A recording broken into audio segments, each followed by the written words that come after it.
এঁচোড় চিংড়ি রেসিপি খুবই জনপ্রিয় একটি রেসিপি, আর তাও যদি হয় অনুষ্ঠান বাড়ির স্বাদে।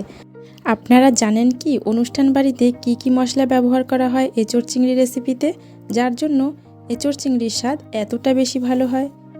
যদি না জানা থাকে তাহলে ভিডিওটি শুরু থেকে শেষ পর্যন্ত সম্পূর্ণ দেখুন, কারণ আজকে আমি আপনাদের সঙ্গে শেয়ার করব অনুষ্ঠান বাড়ির মতো করে এঁচোড় চিংড়ি, আর কি কি উপকরণ ব্যবহার করা হয় সবই আপনাদেরকে বলে দেব।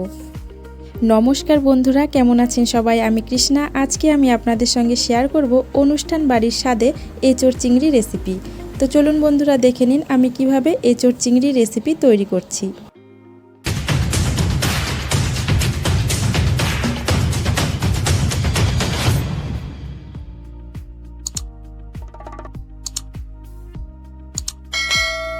এঁচোড় চিংড়ি রান্না করার জন্য আমি এখানে একটা এঁচোড়ের অর্ধেকটা নিয়ে নিয়েছি, আর 300 গ্রাম চিংড়ি মাছ নিয়ে নিয়েছি। এঁচোড় আর চিংড়ি দুটোই প্রথমে আমি কেটে নেব।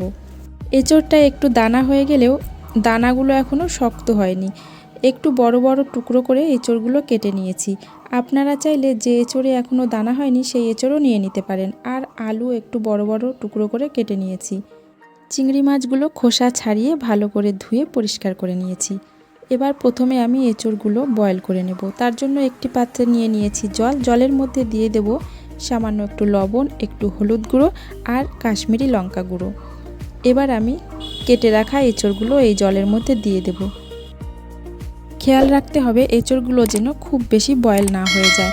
60% মতো বয়েল হয়ে গেলেই নামিয়ে জল ঝরিয়ে নিতে হবে। এঁচোড়গুলো 60% বয়েল হয়ে গেছে, আমি এবার জল ঝরিয়ে নেব। কড়াইতে একটা ভাজা মশলা তৈরি করে নেব। তার জন্য প্রথমেই দিয়ে দিচ্ছি হাফ চা চামচ গোটা ধনে, হাফ চা চামচ গোটা জিরে, আর দিয়ে দেব গোটা গরম মশলা। আমি এখানে 2টো এলাচ, 4টে লবঙ্গ, সামান্য একটু দারুচিনি আর 7 থেকে 8টা গোলমরিচ দিয়ে দিয়েছি। এবার মশলাটা একটু ভেজে নেব। মশলাটা ভেজে নেওয়া হয়ে গেছে, কড়াই থেকে নামিয়ে নিয়ে গুঁড়ো করে নেব। কড়াইতে দিয়ে দেব সর্ষের তেল। তেলের মধ্যে দিয়ে দেব সামান্য একটু লবণ আর হলুদ গুঁড়ো। প্রথমে চিংড়ি মাছগুলো ভেজে নেব। গ্যাসের ফ্লেম হাইতে রেখে চিংড়ি মাছগুলো ভেজে নিতে হবে। সামান্য একটু কালার চেঞ্জ হয়ে এলে কড়াই থেকে নামিয়ে নিতে হবে। খুব বেশি কড়া করে চিংড়ি মাছগুলো ভেজে নিলে খেতে একদমই ভালো লাগবে না। চিংড়ি মাছগুলো আমার ভেজে নেওয়া হয়ে গেছে। এবার আমি কড়াই থেকে নামিয়ে নেব। এবার আলুগুলো ভেজে নেব। আলুগুলো একটু বেশি সময় নিয়ে ভেজে নিতে হবে। একটু লাল লাল করে ভেজে নিতে হবে। আর ভাজার সময় যেন 50% বয়েল হয়ে যায়, আর বাদবাকি 50% রান্না করার সময় বয়েল হয়ে যাবে। আলুগুলো ভেজে নেওয়া হয়ে গেছে, এবার কড়াই থেকে নামিয়ে নেব। এবার বয়েল করে রাখা এঁচোড়গুলো ভেজে নেব। একসঙ্গে সবগুলো এঁচোড় দিয়ে দেব না, তাহলে ভেঙে যেতে পারে। অল্প অল্প করে এঁচোড় দিয়ে একটু লাল লাল করে ভেজে তুলে নেব।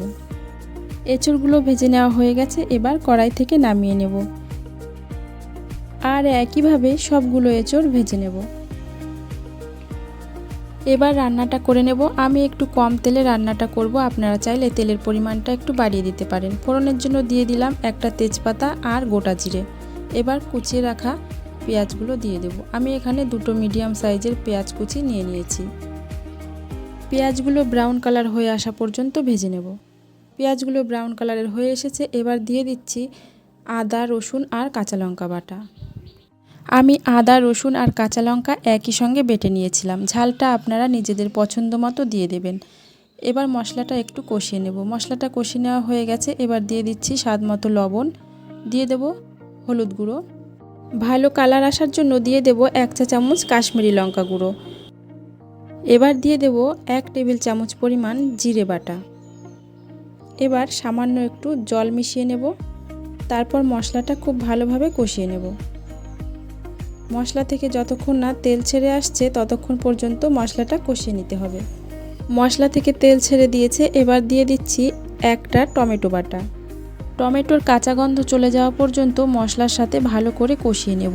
টমেটোর কাঁচা গন্ধ চলে গেছে, তেলও ছেড়ে দিয়েছে। এবার ভেজে রাখা এঁচোড় আর আলুগুলো দিয়ে দেব। আর একই সঙ্গে দিয়ে দেব ভেজে রাখা চিংড়ি মাছগুলো।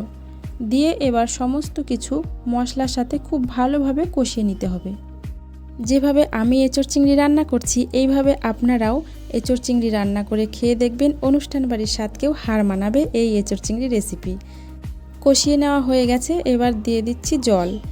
আমি এখানে 2 কাপ পরিমাণ জল ব্যবহার করেছি। আপনারা এঁচোড়ের পরিমাণ বুঝে জলের পরিমাণটা দিয়ে দেবেন। এবার ঢাকনা দিয়ে ঢেকে রান্না করে নেব 10 মিনিট মতো। 10 মিনিট পর ঢাকনাটা তুলে নেব। ঢাকনাটা তুলে আরও 5 মিনিট রান্না করে নেব। আরও 5 মিনিট আমি রান্না করে নিয়েছি। এবার দিয়ে দেব গরম মশলা বাটা। আর যে মশলাটা ভেজে গুঁড়ো করে রেখেছিলাম সেখান থেকে 1 চা চামচ গুঁড়ো মশলা দিয়ে দেব। এবার একটু নেড়েচেড়ে মিশিয়ে নেব। সবশেষে দিয়ে দেব 1 টেবিল চামচ ঘি। আর তারপরে রেডি হয়ে যাবে অনুষ্ঠান বাড়ির স্বাদে এঁচোড় চিংড়ি রেসিপি। এঁচোড় চিংড়ি রেসিপি একদম রেডি হয়ে গেছে। এবার কড়াই থেকে নামিয়ে নেব। তো বন্ধুরা, আপনারা দেখতেই পেলেন এই রেসিপিতে আমি কি উপকরণ ব্যবহার করলাম। আপনারাও এইভাবে এঁচোড় চিংড়ি রান্না করে খেয়ে দেখবেন, দারুণ হয় খেতে। রেসিপিটি আপনাদের কেমন লেগেছে কমেন্টের মাধ্যমে অবশ্যই জানাবেন। আর আমার ভিডিওটি ভালো লাগলে অবশ্যই একটি লাইক করবেন, শেয়ার করবেন আর আমার চ্যানেলটিকে সাবস্ক্রাইব করতে ভুলবেন না কিন্তু। পাশে থাকা বেল আইকনটি অন করে রাখুন যাতে আমার দেওয়া নতুন ভিডিও সবার আগে আপনাদের কাছে পৌঁছে যায়। সবাই ভালো থাকবেন, সুস্থ থাকবেন। ধন্যবাদ।